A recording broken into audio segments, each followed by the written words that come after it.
إن الحمد لله نحمده ونستعينه ونستغفره ونعوذ بالله من شرور أنفسنا ومن سيئات أعمالنا من يهده الله فلا مضل له ومن يضلل فلا هادي له وأشهد أن لا إله إلا الله وحده لا شريك له وأشهد أن محمدا عبده ورسوله قال الله تعالى في كتابه الكريم يا أيها الذين آمنوا اتقوا الله حق تقاته ولا تموتن إلا وأنتم مسلمون وقال تعالى يا أيها الناس اتقوا ربكم الذي خلقكم من نفس واحدة وخلق منها زوجها وبث منهما رجالا كثيرا ونساء واتقوا الله الذي تساءلون به والأرحم إن الله كان عليكم رقيبا وقال تعالى يا أيها الذين آمنوا اتقوا الله وقولوا قولا سديدا يصلح لكم أعمالكم ويغفر لكم ذنوبكم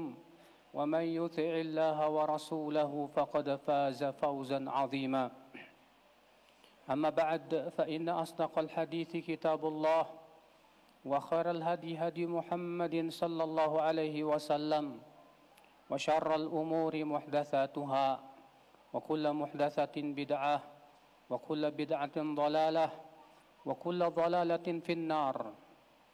Umat al-Islam, sesungguhnya Allah subhanahu wa ta'ala mencintai hamba-hamba yang ia bertakwa kepada Allah, yang kaya hatinya, dan ia pun tersembunyi tidak menyukai ketenaran. Sebagaimana dalam riwayat Muslim dalam sahihnya, Rasulullah sallallahu alaihi wasallam bersabda, "Inna Allah yuhibbul 'abda at-taqiyya al-ghaniyya al-khafiy." Sesungguhnya Allah mencintai hambanya yang bertakwa, yang kaya hatinya, dan ia tersembunyi. Kata para ulama maksudnya ia tidak suka ketenaran, tidak suka kemasyhuran dan tersohor. Umat al-Islam, sungguh ini adalah merupakan sifat yang dicintai oleh Allah subhanahu wa ta'ala. Yang pertama adalah takwa, karena ia adalah merupakan sifat orang-orang yang senantiasa berbekal diri menuju akhiratnya. Dan sesungguhnya perbekalan yang terbaik menuju akhirat tentunya adalah ketakwaan. Takwa ya akhal Islam, yang menjadikan dia senantiasa menaati Allah dan menjauhi larangannya. Takwa itu yang menjadikan dia selalu takut untuk memaksiati Allah subhanahu wa ta'ala walaupun ia sendirian. Dan Allah subhanahu wa ta'ala telah memberikan janji-janji yang luar biasa untuk orang yang bertakwa. Allah berfirman, "Wa may yattaqillaha yaj'al lahu makhraja wa yarzuqhu min haitsu la yahtasib wa may yatawakkal 'ala Allahi fahuwa hasbuh."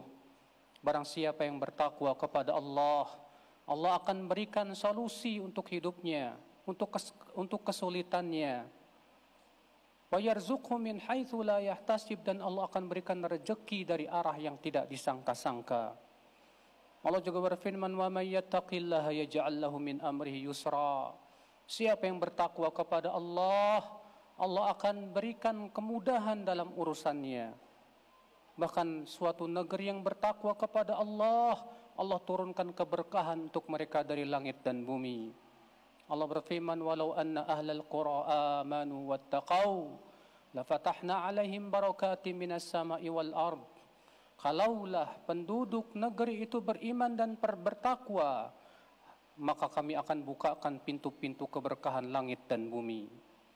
Umat al-Islam, sifat yang kedua yaitu al-ghani, orang yang hatinya kaya, yang penuh qanaah, merasa puas dengan yang ada.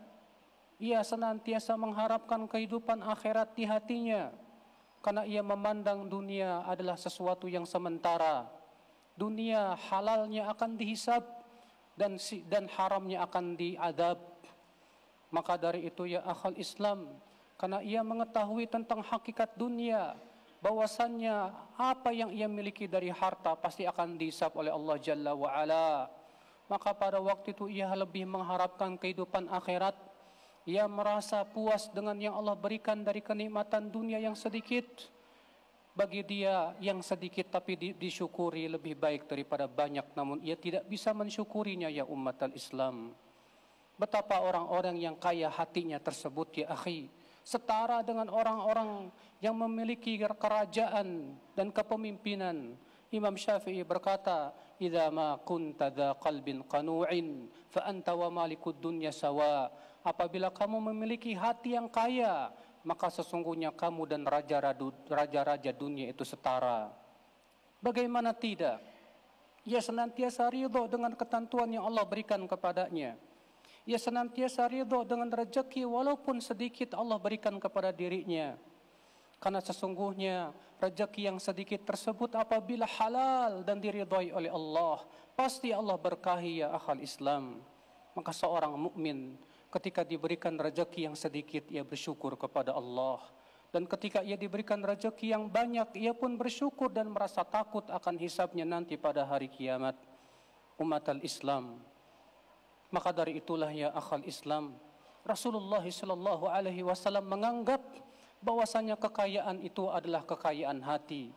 Rasulullah bersabda, "Laisal ghina an kathratil arab, walakinnal ghina ghinan nafs." Bukanlah kekayaan itu dengan memiliki banyaknya harta, akan tetapi yang hakiki adalah kekayaan hati, yang penuh dengan qanaah, yang merasa puas dengan yang ada, yang ia tidak pernah berangan-angan memiliki sebanyak-banyaknya dari kehidupan dunia. Yang ia inginkan adalah kehidupan akhirat. Yang ia inginkan bagaimana ia mendulang sebanyaknya pahala di sisi Allah Jalla wa'ala.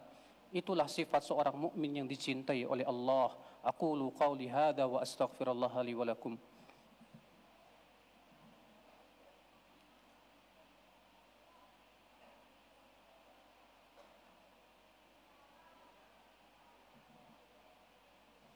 Alhamdulillah, wassalatu wassalamu ala rasulillah, nabiyina Muhammadin wa alihi wa sahbihi wa man walah, wa ashhadu an la ilaha illallah wahdahu la syarika lah, wa ashhadu anna Muhammadan abduhu wa rasuluh.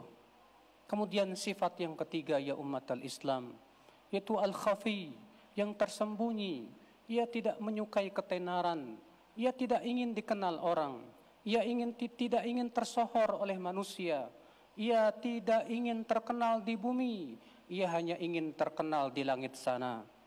Karena sesungguhnya ya akhwal Islam, terkenal di bumi ini adalah ujian dan cobaan yang hakikatnya seringkali membuat seseorang itu terjerembab dalam berbagai macam kesalahan.